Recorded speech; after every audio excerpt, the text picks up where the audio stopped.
The brain in the mirror. How self-reflection literally rewires who you become. The wake-up moment, imagine this. It's a Tuesday morning. You're brushing your teeth, staring into the mirror, but suddenly, it feels different. The reflection staring back at you looks tired. Not just sleepy tired, but life-tired.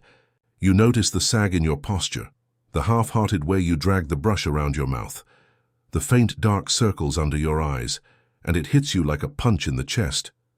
When did I stop being me? That's the moment of truth. The mirror doesn't just show your face. It shows your brain's patterns, the choices, the habits, the thoughts you've been replaying for years. But here's the twist most people don't know. Staring back at yourself and choosing to reflect on who you are can literally change your brain.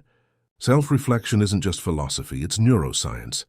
And today we are diving into how looking inward can rewire your mind, reshape your habits, and even reinvent your identity. The story of Daniel, the man on autopilot.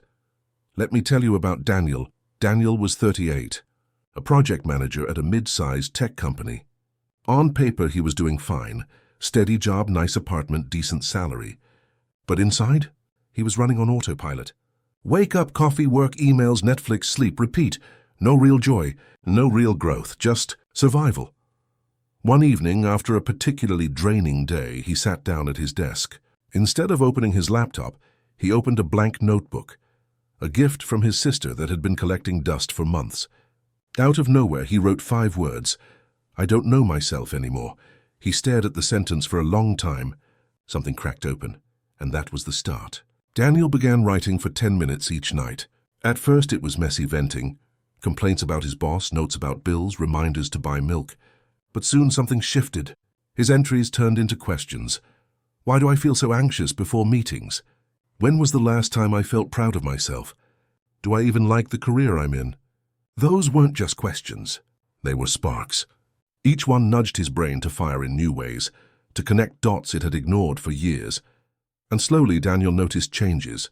His anxiety before meetings lessened. He started setting boundaries at work. He even signed up for a weekend photography class, something he'd secretly wanted to do for years. Daniel hadn't gone to therapy. He hadn't read 100 self-help books. What he had done was reflect, and that reflection rewired his brain. The neuroscience of looking inward. What's happening here? How does scribbling in a notebook or staring into a mirror shift the very architecture of the brain? The answer lies in something called the default mode network, DMN. Think of the DMN as the idle mode of your brain. It lights up when you're not focused on the outside world, when you're daydreaming, remembering the past, or imagining the future. Basically, it's the stage for self-reflection. When Daniel journaled, he wasn't just writing words. He was activating this network, strengthening the connections that allow us to examine ourselves. Studies show that consistent reflection reduces activity in brain regions linked to stress and increases connections in areas linked to self-regulation and empathy. And here's where neuroplasticity comes in. The more you reflect, the stronger these pathways become. It's like laying down new tracks on a railway. At first, the train, your thoughts, resists, but eventually, it glides smoothly on this new route. Self-reflection, in other words, is mental weightlifting. Each question you ask yourself is like a rep at the gym, slowly building up the muscles of awareness and choice. Mini-story, the executive who found empathy. Now let's zoom out from Daniel and meet Sarah. Sarah was a high-powered executive. Brilliant, efficient, but cold. Her employees respected her, but nobody liked working for her. After one especially tense board meeting, her mentor asked her, "Do you ever reflect on how others see you?" The question stuck. That night, Sarah tried something new. Instead of replaying the meeting in her head like usual, she wrote it out. Then she asked herself, if I were my team, how would I feel about me today? It was brutal. She realized she'd cut people off mid-sentence, dismissed a junior staffer's idea without hearing it out, and barked orders instead of listening. She decided to change, slowly. Each day she set an intention before meetings. Listen more than you speak. And after each meeting she reflected again. Did I honor that intention?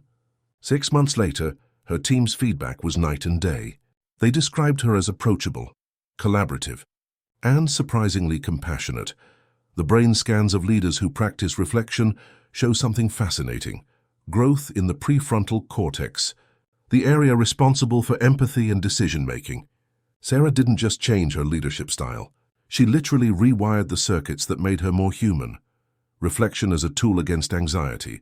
Another powerful example comes from reflection and mental health. Meet Alina. She'd battled anxiety for years, often spiraling into what-if scenarios. One therapist gave her a simple assignment: spend 10 minutes each night reflecting on your day, but only in the past tense. Instead of, "What if I embarrass myself tomorrow?" she wrote, "Today I handled a tough situation with courage." Instead of imagining disasters, she reframed what had already happened. Neuroimaging studies show that this kind of reflection weakens the amygdala's grip, the brain's fear center, and strengthens the prefrontal cortex, which acts like a wise coach saying, "You've got this. You survived before, you'll survive again." Over time, Alina's panic attacks dropped. Reflection didn't erase her anxiety overnight, but it rewired her relationship with fear. The mirror neurons at play. Here's another fascinating layer. Mirror neurons. These are special brain cells that fire not only when you do something, but when you see someone else doing it. They're why you flinch when you see someone stub their toe, or why you feel teary watching a sad movie. When you reflect, whether by journaling, meditating, or literally looking in the mirror, you activate these systems. You start seeing yourself almost like another person, and that distance gives your brain room to adapt. Instead of being trapped inside the storm, you become the observer of the storm. That shift is everything. It's the space where growth happens, the practical side, how to rewire through reflection. Now let's make this real for you. If you want to start rewiring your brain through reflection, here are 3 simple methods backed by neuroscience. Journaling with questions. Don't just write what happened, ask why. For example, why did I react that way today? What habit do I want to shift tomorrow? Each why lights up the default mode network and lays down new tracks. Mirror talks. Spend 2 minutes looking into the mirror and saying one positive thing you did that day. It feels awkward at first, but remember, mirror neurons are listening. Future self letters. Once a week, write a short note from your future self. "Dear me, 1 year from now." This tricks your brain into connecting today's choices with tomorrow's identity, strengthening pathways of motivation. The big picture. Who are you becoming? Here's the truth most of us avoid. You are not stuck with the brain or the self you think you have. Self-reflection is the bridge between who you are and who you want to be. Every question you ask yourself, every page you write, every pause to look inward is a hammer and chisel reshaping the sculpture of your mind. Daniel became more confident. Sarah became more empathetic. Alina learned to calm her storms. And you can become whatever reflection you're brave enough to face. So next time you catch your reflection in the mirror and wonder, when did I stop being me? Remember this, the brain you're looking at isn't finished. It's waiting for you to pick up the pen, the question, the pause, and in doing so you don't just reflect, you rewire. Closing CTAI. If this story opened your eyes to how powerful self-reflection really is, imagine what else your brain can do. We've got more stories, more science, and more real-life transformations coming your way. So if you found value here, don't forget to hit that subscribe button, because the next video might just change the way you see yourself forever.